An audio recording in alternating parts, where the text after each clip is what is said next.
சரி உங்களோட சண்டையெல்லாம் கொஞ்சம் நிறுத்திட்டு வந்திருக்கிறவங்க அனைவருக்கும் வந்தனம் சொல்லி மகிழ்ந்துடுவோமா என்ன? சொல்லிட்டா போச்சு.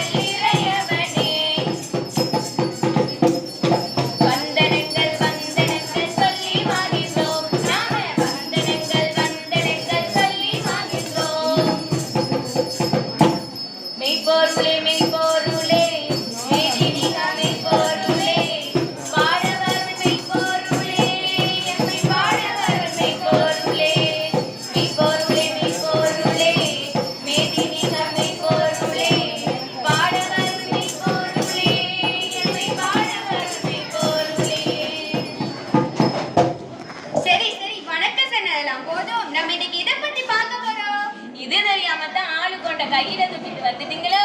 ஓ, ஒரு அவசரத்துல தலைப்ப மறந்துட்டேன் குருவே. நாம இன்னைக்கு பேச போற விடயம் என்னன்னு சொன்னா பொய்யாமொழி புலவர் தெரியுமோ? என்னது பொய் சொல்லும் புலவரோ?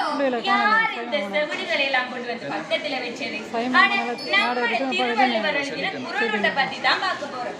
இன்றைய நம்முடைய வில்லுப்பாட்டுல தலைப்பு என்னன்னு சொன்னா